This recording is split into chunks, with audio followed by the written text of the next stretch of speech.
Hi everybody, welcome back to my channel. I'm really sorry for the long delay. It's been a minute the last time we see us.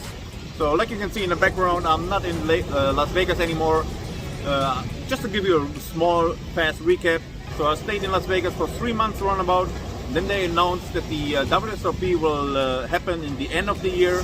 So I decided I go back to Europe and stay there for the time and then come back for the WSOPE to Vegas the end of the year. That was the original plan. So I moved back to Germany just to see some friends and families.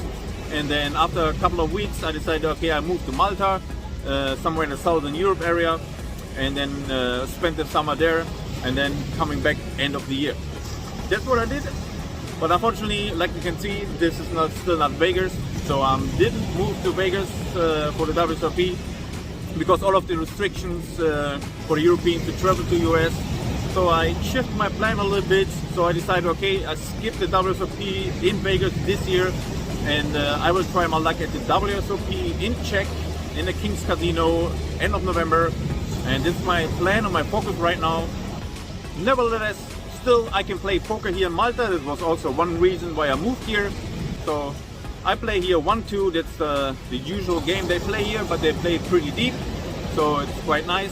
And I play a lot of online but smaller tournaments for the meantime. Unfortunately, the bad thing is I cannot film here in the casinos. It's not allowed. But I found some other ways how to keep on the vlogging because I really like it.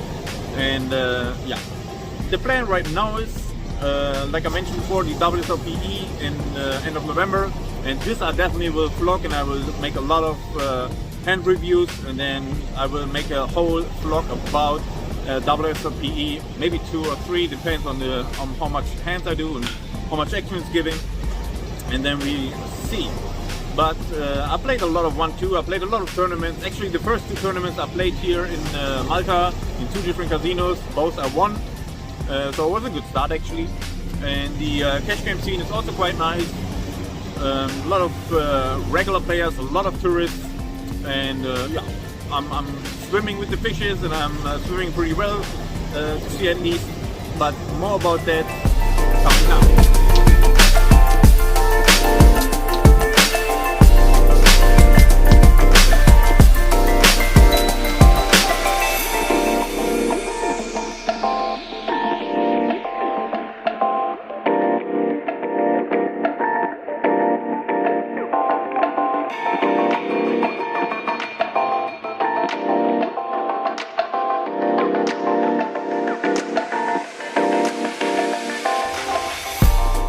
Welcome back, guys.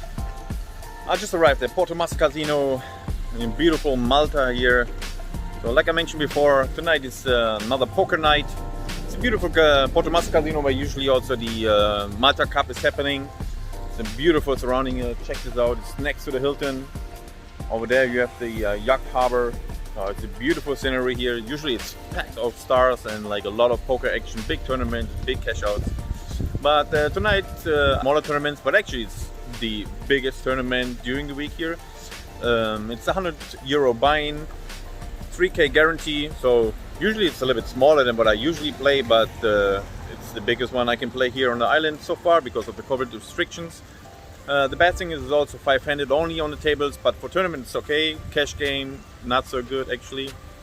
But here in Portomaso Casino it's always like action-packed, a lot of players. And at least the buy-in is smaller, between 40 and €100 euros. Then usually I always got like 50-60 players, so you always have action guaranteed, and the prize pools are like okay, but it's for weekly action, it's okay. I will hop in now and then I'll keep you updated. Good luck to me.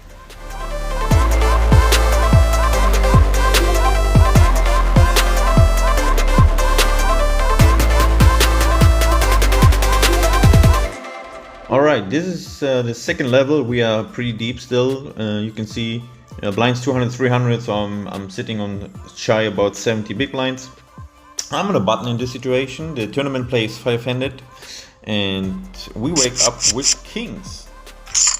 Hijack opens for 800. He's a regular and pretty loose aggressive, really wide range of cards he's playing. The cutoff folds Then it goes over to me. I raise to 2500. The blinds fold, and he surprisingly raised to 6800.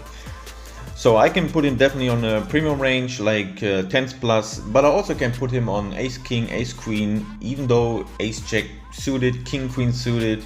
Like I said, he's a really splashy player, and I don't have to waste time here actually, because I know I definitely can get it in right now, and the only hands who could beat me right now is aces. So I'm happily shoving all in, and he quickly calls, and he shows queens. So maximum favorite, and look at this run out. Beautiful. Alright, second bullet, let's go. New bullet, new table. So we went a level up, and I chip up a little bit. But here on this hand, the effective stack is 27,000 from the button. I'm on the hijack, actually under the gun. I open up with ace queen off to 2.5 big blinds to 1000. The cutoff folds, the button calls, small blind folds, and the big blind fills up, and we go 3-way to the flop. Flop comes queen 5-3. The big blind checks over to me. I put in a continuation bet of 1000, 25%. The button calls quite quickly, and big blind gets out of the way. Turn is the ace, so I'm actually pretty locked up the board already. So to play a little sneaky, I check over to the button, and he puts in a small bet of 1500 into the 6200 pot. So really small bet. So I put him there on maybe a weaker queen, like a king queen or queen jack, queen 10, something like this, or maybe a smaller pocket between 7s, 8, 9s, something like this, and just like to see where he is. Side note, I put a note on him that he's a recreational player, so a tourist. That's what I saw in his, what I saw in the level I was playing with him, and this is actually like a play what recreational player like, just to see where they at. So I just call the turn, and I want to keep all his bluffs in. So we go to the river. River is a 6, which kind of is blank. I keep in the flow and check over to him to do some bluffs. He put in 3000. I re-raise to him to 10,000, and he quickly folds. So I guess it was the maximum amount I could get out of him, and yeah, I chipped up a little bit more. Next, on to the next one. So one level later, I'm in a small blind with pocket jacks. It falls all the way around to me, and in the big blind we have a regular, really splashy player. So I like to bump it up so I can play bigger pots with a premium hand, and I make it 3 big blinds for 1800, and he calls. The flop comes king 7-6 rainbow. I put in a continuation bet of 1500. I like to take the pot here, but he calls, and the turn brings to 7. I check over to him for pot control, and he quickly checks back. When he quickly checks back, I put him maybe on a smaller king, like a king 5, king 4, king 8, something like this. Not on a 7. And he definitely would play a 7 or on a draw, because my hand looks pretty much like an ace high hand, so I think he likes to get to the showdown. When the river brings the 9, I check over to him, and he put in a bet of 3000. I like to call here, and he shows king 9 for top 2 pair. When he put in the bet of 3000, it's only 40% pot size bet, so it's definitely a EV plus call. And like I mentioned, any smaller king go for value. You could also thinking like a 9 is good, like a 10-9, 9-8 who got there, because like I said, my hand looks pretty much like an ace high hand or like a missed hand. Oh, and there's so many draws like missed, like a straight draw, like a missed flush draw. So he got lucky, and on to the next one. Okay, some level later, I'm on the hijack / under the gun. I open up with king queen off to 1500. The cutoff folds, button calls, small blind calls, and the big blind folds. So we go 3-way to the flop. Side note to the players, on the button there's a young Asian guy playing tight aggressive, as far as I can tell in this situation, and on the small blind is the older lady wreck. The flop comes queen 10 5 double suited with the diamonds. I have the king of diamonds in my hand. and I put in a continuation bet of 2200, and the button and the small blind calls as well. To mention is, before the small blind calls, or before she calls, she's checking her cards and then put in the chips. So this is for me a sign that she's on a draw of some portion, and I'm a little bit cautious.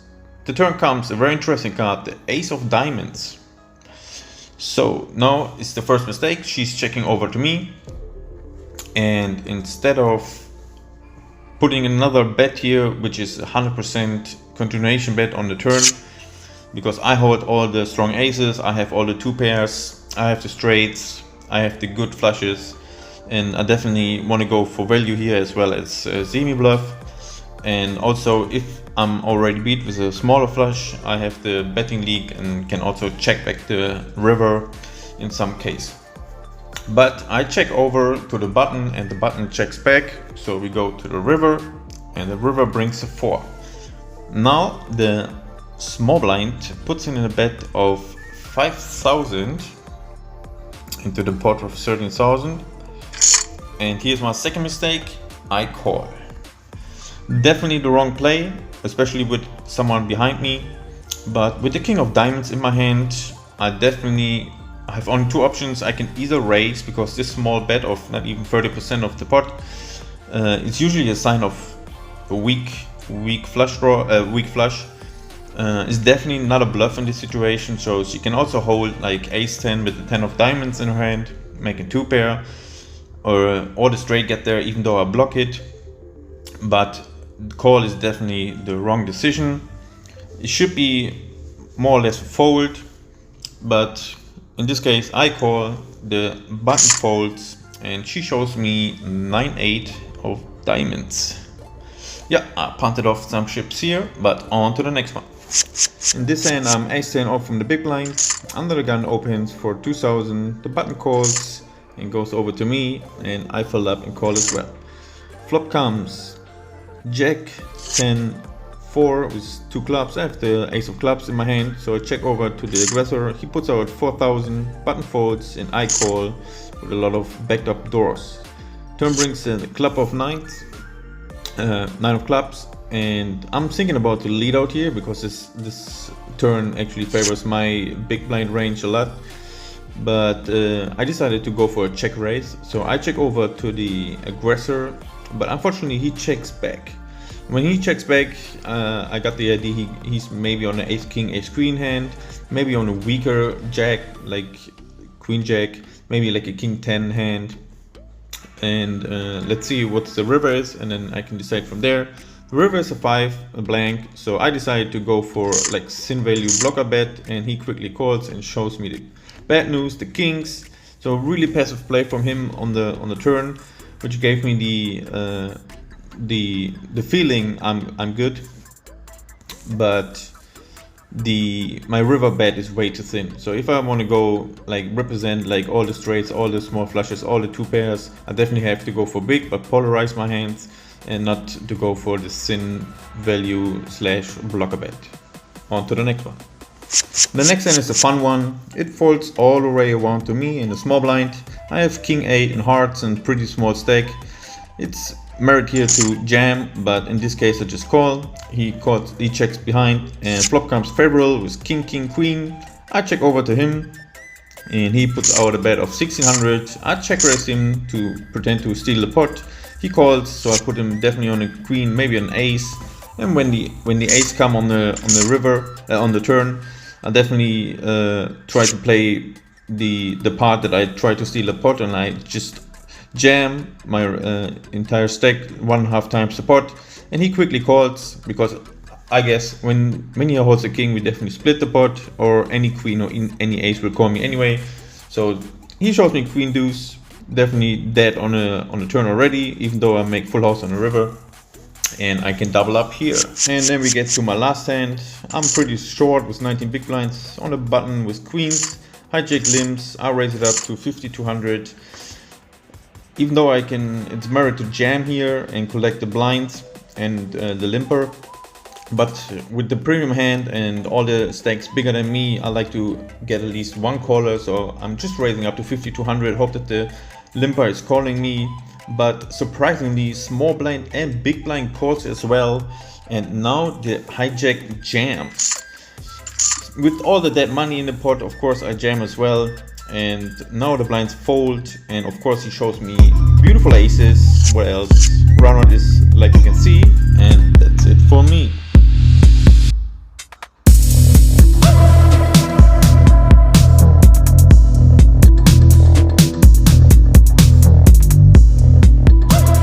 Yeah, like you could see, somehow I'm able to take the curse from Las Vegas all the way here to Malta.